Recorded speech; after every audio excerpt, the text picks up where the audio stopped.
Police ने जो है उसके लिए मजिस्ट्रेट का परमिशन लेने की ज़रूरत होती है। पुलिस ने वो परमिशन ली और उस जगह की खुदाई शुरू की और बिल्कुल खुदाई में वही सच सामने आया जो बहुत ही अनप्लीजेंट था, बहुत ही दुखद था।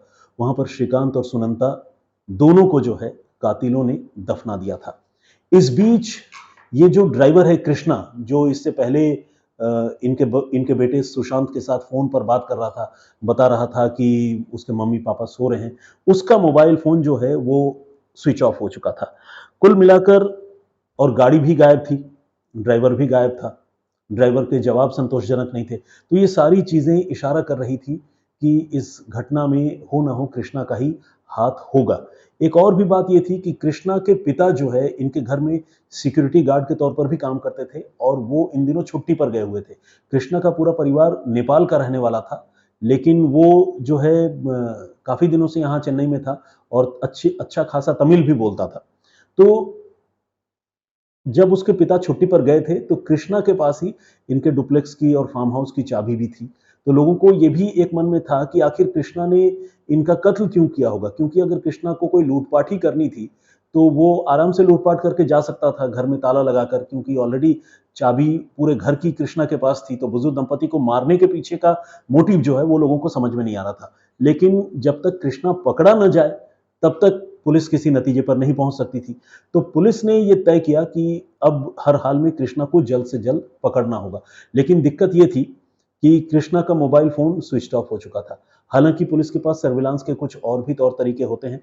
पुलिस ने उन तौर तरीकों की भी मदद ली। साथ ही पुलिस ने ये भी चेक करना शुरू किया कि जो पर्टिकुलर नंबर की इनोवा कार से कृष्णा गया था, वो गाड़ी किस डायरेक्शन में गई होगी, इसके बारे में पुलिस ने पता लगाना शुरू किया।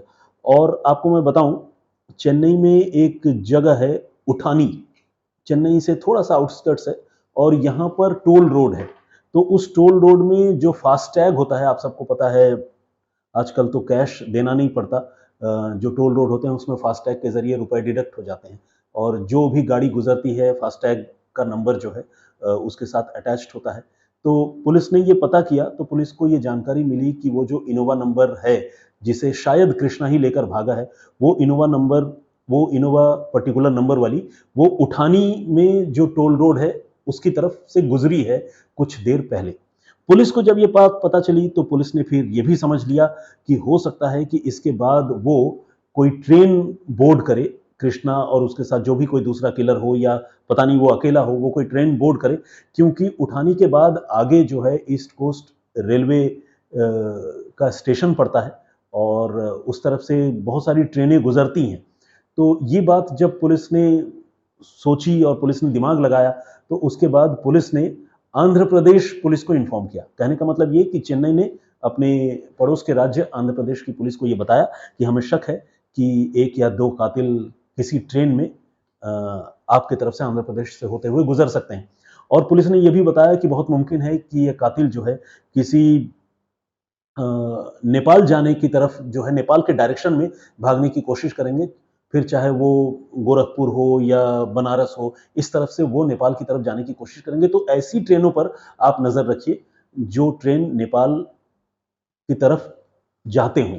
ऑब्वियसली पूरी की पूरी ट्रेन तो नेपाल नहीं जाएगी, लेकिन उत्तर प्रदेश के उन इलाकों तक जाती है ट्रेनें, जहाँ से आदमी उतरकर कार से या किसी और ज़रिए से नेपाल तक जा सकता है। तो ये बात चेन्नई पुलिस ने आंध्र प्रदेश पुलिस को बताई और आंध्र प्रदेश पुलिस की सजगता, चौकसी जो कहें, उन्होंने ये किया कि बहुत सघन तलाशी लेते हुए फाइनली ट्रेन में बीच रास्ते से ही इस कृष्णा को पकड़ लिया। कृष्णा के साथ उसका एक और भी एसोसिएट था और इनके पास से पुलिस ने कुछ हजार रुपए बरामद किए और साथ ही सोने चांदी की एक बड़ी खेप बरामद की। कितना सोना चांदी था ये आप जानेंगे तो आप भी चौंकेंगे। 9 किलो सोना था और 60 किलो चांदी। ये लूटा गया था, लेकिन इतनी सारी चीज़ें तो ऑब्वियसली वो लेकर नहीं जा सकते थे। लेकिन इन्होंने पूछताछ में बताया कि ये सारी चीज़ें जो है, इन्होंने लूटी हैं और किसी पर्टिकुलर जगह पर इन्होंने छिपा कर रखी थी। लेकिन सोने चांदी की कुछ और खेप या एक हिस्सा जो है वो इनके पास से मिला और इसके अलावा इनके पास से कैश भी मिला। कृष्णा से और उसके साथ पकड़े गए शख्स से जब पुलिस ने पूछताछ की, तो उन्होंने दंपति की हत्या करने की बात कबूल कर ली और फिर पुलिस ने ये पूछा कि तुमने हत्या क्यों की? क्योंकि सबसे बड़ा सवाल तो यही था कि अगर वो लूटपाट करना चाहता तो बहुत आराम से कर सकता था, क्योंकि इससे पहले भी जब ये कैलिफोर्निया में थे तो यहाँ घर में तो कोई था नहीं, घर की चाबी कृष्णा के पास ही थी। अगर घर में लूटपाट करना होता तो उनकी गैर मौजूदगी में लूटपाट करके आराम से फरार हो जाते। इस दंपत्ति को मारा क्यों? दुश्मनी जैसी कौन सी बात थी? तो इसके पीछे जो कृष्णा ने जवाब दिया वो भी आप लोगों को जानना चाहिए, और वो वाकई एक ह्यूमन साइकोलॉजी जो है, इंसान किस तरह से सोचता है नेगेटिव डायरेक्शन में, वो आपको पता चलेगा जब आप कृष्णा का कबूलनामा सुनेंगे। कृष्णा ने ये कहा, सबसे पहले तो आप ये जानिए कि कृष्णा ने इतना दिमाग लगाया क्यों?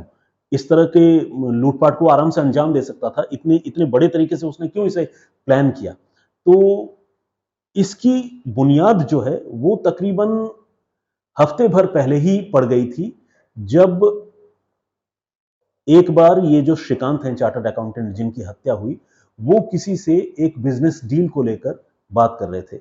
उस बिजनेस डील में शायद किसी जमीन के खरीद फरोख्त की बात जो है श्रीकांत कर रहे थे, और वो जमीन जो है 40 करोड़ रुपए में खरीदी या बेची जाने वाली थी।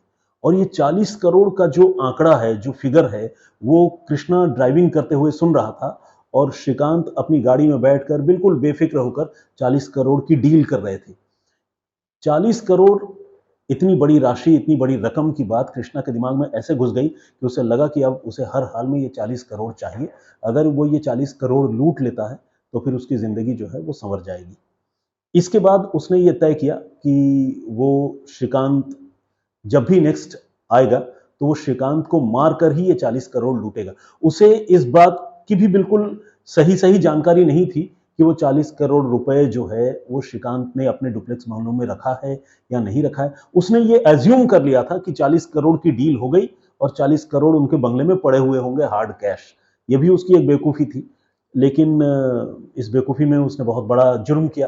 फाइनली वो इंतज़ार कर रहा था। इसके बाद श्रीकांत कैलिफोर्निया गए और फिर कैलिफोर्निया से लौट कर भी आए। जब लौट कर आए, पहले से कत्ल का इंतजार कर रहे, मारने का इंतजार कर रहे श्रीकांत ने अपने एक साथी के साथ मिलकर, माफ कीजिएगा, कृष्णा ने अपने एक साथी के साथ मिलकर पहले श्रीकांत की और फिर उनकी बीवी की हत्या की उन्हीं के डुप्लेक्स बंगलों के अंदर। और फिर हत्या करने के बाद लाश को निपटाने के लिए वो इनोवा में लेकर गए फार्म हाउस में और वहां ले जाकर दफन कर दिया। पहले से उनकी कब्र खोद कर रखी थी और कुछ ही घंटों के अंदर इस पूरी घटना को उन्होंने अंजाम दिया। पुलिस ने पूछा कि चलो ठीक है, 40 करोड़ रुपए के लिए तुमने इस लूट की वारदात को अंजाम दिया, 40 करोड़ तो मिले भी नहीं क्योंकि कैश उनके पास उनके बंगले में था भी नहीं, लेकिन मारने की क्या जरूरत थी? 40 करोड़ ऐसे भी लेके भाग सकते थे, चुरा सकते थे। तो उसका ये कहना था कि ये इतने प्रभावशाली और अमीर लोग हैं कि उसे लगा कि अगर 40 करोड़ लेकर वो यूं ही भाग जाएगा श्रीकांत को या उनकी बीवी को मारे बगैर, तो आज नहीं तो कल श्रीकांत और उनकी बीवी जो है किसी भी हाल में पुलिस के जरिए कृष्णा को पकड़ ही लेंगे। उसे डर था अपने पकड़े जाने का, और उसे ये लगता था कि अगर वो श्रीकांत की और उनकी बीवी की हत्या कर देता है और फिर 40 करोड़ रुपए लेकर भागता है तो एक तरह से रुपए भी मिल जाएंगे और दुश्मनों से भी पीछा छूटेगा। श्रीकांत और उनकी बीवी दुनिया में रहेगी नहीं, तो फिर कोई उनको पकड़ भी नहीं पाएगा, पुलिस भी जो है कुछ दिनों में पीछा करना छोड़ देगी। तो उसने ये सारी चीजें अपने मन में प्लान की थी, एज्यूम की थी, और इसी एजम्पशन में उसने एक बुजुर्ग दंपत्ति की हत्या कर दी। एक ऐसी दंपत्ति जो बहुत अमीर लोग थे, पैसे वाले थे, समाज में जिनकी इज्जत थी, और उनके बहुत भरोसे का आदमी, नेपाल का रहने वाला उनका ड्राइवर और उनका सिक्योरिटी गार्ड जो है वो सालों से इनके साथ रहते थे। सिक्योरिटी गार्ड कृष्णा के पिता खुद थे। हालांकि उनका तो कोई इस जुर्म में हाथ होने की बात तफ्तीश में सामने नहीं आई, लेकिन कृष्णा और उसके एक साथी ने मिलकर गद्दारी की और श्रीकांत की और सुनंदा की हत्या कर दी। इनके डेड बॉडी पर खुखरी के कई वार जो है वो पोस्टमार्टम के दौरान फॉरेंसिक एक्सपर्ट्स ने नोटिस किए, पुलिस ने भी नोटिस किए। और खुखरी वो हथियार है, आप जानते हैं, जो आमतौर पर नेपाल में जो गोरखा लोग होते हैं या नेपाल के रहने वाले लोग होते हैं वो मल्टीपर्पज़ तरीके से उसका इस्तेमाल करते हैं। ऑब्वियसली ये जान लेने देने के लिए तो नहीं, लेकिन दूसरे तमाम तरह के कामों में भी इस्तेमाल आता है और एक हथियार के तौर पर भी इस्तेमाल होता है, शायद सेल्फ डिफेंस में काम आता हो। और खुखरी का उंड होना इस बात की निशानी है कि इसके पीछे कोई ना कोई खुखरी इस्तेमाल करने वाला आदमी या नेपाली आदमी हो सकता है। इसीलिए जब पोस्टमार्टम के लिए भी उन लाशों को पुलिस ने पिक किया था, बरामद किया था, तब भी पुलिस ने जब वो मार्क नोटिस किए थे, खुखरी के मार्क उनके बॉडी पर, तो उनको लग गया था कि इसके पीछे कोई नेपाली हो सकता है। और नाते रिश्तेदारों ने ये भी बता भी दिया था कि कृष्णा जो है वो नेपाल का ही रहने वाला है। तो कुल मिलाकर जैसे हम कहते हैं जॉइनिंग द डॉट्स, एक-एक कड़ियाँ, एक-एक बिंदु मिलाकर पुलिस ने इस मामले को इन्वेस्टिगेट किया, सॉल्व किया। और आपको बताऊं कि बमुश्किल 7 से 8 घंटे के दौरान, इस हत्याकांड को अंजाम देने के 7 से 8 घंटे के दौरान पुलिस ने इस केस को न सिर्फ सुलझा लिया, बल्कि गुनहगारों को गिरफ्तार भी कर लिया। तो ये कहानी यहीं तक। जैसा कि मैंने आपसे कहा कि भाई दूज का त्यौहार होने की वजह से कल मैं आप सबके सामने हाजिर नहीं हो सका, और अब मेरी कोशिश होगी कि दिल्ली पहुंचने के बाद रेगुलर आप लोगों से लगातार यूं ही कम्युनिकेट करता रहूं, और जिस तरह से आप जो कमेंट्स भेजते हैं वो कमेंट्स मैं पढ़ता हूं, और आप लोगों के नाम भी मैं लेता हूं। मैं उस सिलसिले को भी आगे बरकरार रखने की कोशिश करूंगा। फिलहाल मुझे इजाज़त दीजिए। एक दिन और इस बीच मैं झारखंड में हूं। अगर संभव हो पाया तो मैं एक और कहानी लेकर झारखंड से शायद आप लोगों के सामने हाजिर हूं। अगर मैं ना आ पाऊं, चूंकि मुझे लौटने की तैयारियां भी करनी है, तो मेरी हाजिरी माफ़ी की मैं दरख्वास्त आप सबसे करता हूं। बाकी सोमवार या मंगलवार से आप सब से मैं मिलता रहूंगा, और फिर ये सिलसिला आगे यूं ही चलता रहेगा। फिलहाल मुझे इजाज़त दीजिए। अपना बहुत ख्याल रखिए, सुरक्षित रहिए। जय हिंद, जय भारत।